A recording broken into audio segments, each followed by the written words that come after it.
Hello everyone and welcome to another New World video. My name is Brian. If you haven't been new to this channel, but if you're part of this incredible 655 of you guys who've hit that subscribe button, welcome in and welcome back. Today's video is going to be a little bit different. If you've been following the channel for a little bit, I usually just focus in on gameplay first and foremost, but I'm down over 40 pounds. I've been on a journey to lose 100 pounds and honestly felt like showing it off, not gonna lie. I feel like at least my face is framed up in a much more pleasant to look at way. You could let me know whether you agree or don't. All opinions here are always listened to in this case, whether I take suggestions or not. That's going to be a case-by-case basis. But let's dive in. Also, thank you guys so much for the like support on the last video. I issued a 100 like challenge and you guys are blowing it away. So let's keep it a humble 100 if you guys don't mind and you've learned something from this video. Hitting that like button is a huge way of helping it out. But all of that put aside, we've got a lot to talk about, and one of the things is automatic party finder. This has been a much requested, and I'm going to say casual feature, and with the dungeons, aka the expeditions, going into that story mode, that simply able to clear mode, it only makes sense that this is going to be a feature that they add. However, if you've never heard any of my content, I am always torn when it comes to automatic matchmaking and player choice. You have to end up adjusting the content so that you can clear it with whoever you get matched with. But we'll discuss it. This is coming from a wonderful interview here over at Massively Overpowered. They had a two-parter interview series. We're going to cover both parts, but we're not going through the full article. I'll include this in the description of this video if you want to go read it for yourself. Lots of good insight into the minds of the developers, but let's explore because I got a few highlighted notes. First and foremost, happy anniversary or happy birthday. This is New World 2nd birthday. We are now officially in year 2 of New World, and the expansion drops here in just a few days, and I could not be more thrilled to play this with you. I still have in a way needs, right? Like we all have needs, but I still have things that I want to see this game do, and I'm going to keep rooting for that. I'm going to keep fighting for these features. We know that most of them are actually on the way, and let's find out about some of the new ones. Now, this is obviously the interview. Happy birthday. Let's get into the highlights here. When they talked about the future of New World, they wanted to know if there was any planning progress for future content for this game. How far do they work on this?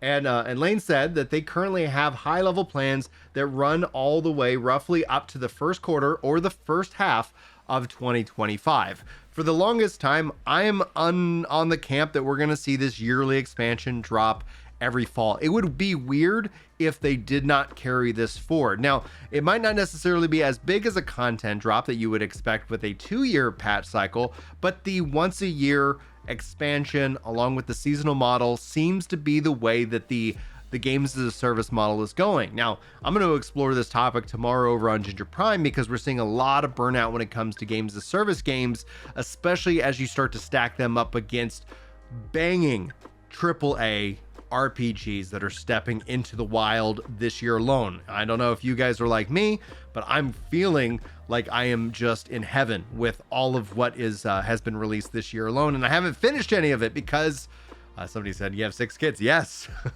I got 6 of them, and I love them, and I'm blessed, but holy smokes, man, it does cut into game time. At least we got Super Mario Wonder coming up pretty soon. Anyway, they also talk about that they had the story for this expansion was planned before launch. I think that's important to note that the amount of time and planning of these games, it takes a lot of time, and that's just going to be how it goes. Now, moving forward into it, most notably, he did confirm that New World would be getting a true dungeon finder with automatic cross-server matching.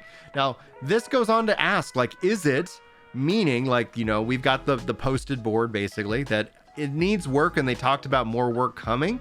But we also know cross-server matching and all that is coming to the Party Finder. This in and of itself sounds like it's more actually going to find people, team you up with them, and put you in the expeditions.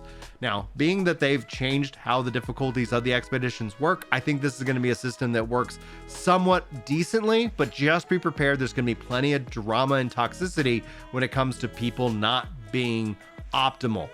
What you end up running into, why this ends up being the case, it's like if you're going to the casino and you're saying, I'll play with anybody, and then occasionally one of those people really suck, and then you're like, wait a minute, I didn't agree to this. But you did, because it is that random matching. Now, what this means, I would assume, is that you got to have a defined role when it comes to matching, because they're going to want to try to balance that out. Or maybe they just say screw it and just throw everybody in together. One way or the other, we'll see. Now, the interviewer went on to clarify and point in, is this just like kind of how it is now, or is this going to be some automatic? And Scott says automatic, or at least that's what this interview alludes to. So I would say that we're going to have automatic matchmaking and expedition finding, which I think from a casual perspective will be a big boon, a big help. However, it's not a cure-all, and there are costs to matchmaking in this game, and we will see that in this case. Now, when we talk about the upcoming rewards for the story mode revamp for the mutated dungeons, how is this all going to work? And they said the Amazon is still finalizing its plans, but they should be able to drop high-level gear, basically not at the same rate that you will see from the mutated expeditions. No idea if there's going to be a cap on the story mode versus that, but honestly, if they let you get the best gear, but just at an insanely low rate, I'd love to know how you feel about it. Personally, I'm not going to be upset about it, because you can always lock perks behind the harder mutations, and perks are really kind of what you start chasing when you try to start min-maxing. But I'm honestly very interested in if you agree or disagree, or how you would balance this so that it feels fair to you, who might be a mutation runner, and somebody who might just be a story mode casual in this game, which will be interesting to see what kind of terms we end up labeling this group of casuals. Oh, you're just SMCs or something like that. Anyway, we'll see if that catches on. Anyway, then it goes on to talk about regarding the fact that they're reducing the amount of heart runes that they're going to be introducing into this game each and every season, essentially, and kind of changing that. We're probably going to see 1 or 2 heart runes maybe over the course of an expansion, 1 year is the assumption. And they're saying, is this going to also reflect on the expeditions? And it does not look like that to be the case. They are really heavily leaning into PvE. Now, for the PvPers out there, I feel you. And Scott has continued to tease that they are working on big plans for PvP. I think they need to continue to invest in PvP. And the hope is that will pay off. But it is in a way that they continue to ask us for trust in PvP. So we will see. So hold on to your hats there. And then before, we got a couple more points to highlight here, talking about how their solo trials and boss fights have been cropping up as a part of the main storyline for the seasons, etc. Wanted to know if they get the ability to repeat these fights. Personally, I don't like the solo and then the party nature. I like it to be flexible. So I like to go in with people, or I like to go in by myself. But the idea that those fights and stuff can be, there, they say that it is not necessarily a high priority at the moment. So Scott says he didn't have anything to do with the announcement on that front, though he did say he likes the idea.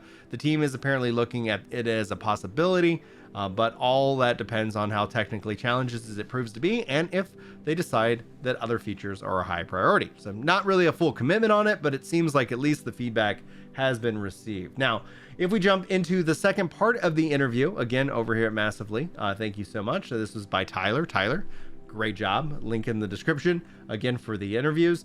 A couple points that I'd like to highlight here on this interview. First one being, continuing the subject of housing, I inquired about the large unused buildings in many of the settlements that have long been speculated to be an unreleased Tier 5 house. Lane was a bit cagey on the answer on this one, but he said that Amazon wanted to give itself some leeway for adding new things and settlements in the future. So seems like maybe that could be something down the line. Going on to continue regarding housing, New World, that they questioned about, are we getting swimming? And unsurprisingly, Lane does not have an announcement at the time for swimming, but did echo that the thoughts about it, saying that it is a feature that's really isn't going to add much to the game, but that he still feels like it's weird not to have. He did say that he wants to do it before too long. This expansion was the mound expansion. Perhaps next expansion is the swimming expansion. We will have to see when it comes down to that. Then they go and ask, they wanted to know if there are any plans for further supporting styles of alts for those who play alts, like being able to transfer things, etc., such as a way to send gold and resources between alts in the same server. He didn't rule it out for the future, but he said that it is not a high priority. So ideally, you got hopefully something good from this video. Again, Tyler, thank you so much for the interview. Guys, thank you so much for being here. I thought this was very interesting, and I'm generally curious about your thoughts, especially as it relates to an automatic party finder system, one that generally runs again, like, I guess the drama is going to be plenty worth it, because as long as you can get back into it. But will there be queues? Will there be incentives for a specific role to queue up at various different rewards? At least we're at a 5-man, group, which will end up being, I think, a huge help. I don't know. I'm very curious as your thoughts, and hopefully you got something good from this video. Anyway, thank you so much for being here. Hopefully I'll see you in the next video, but until then, take care.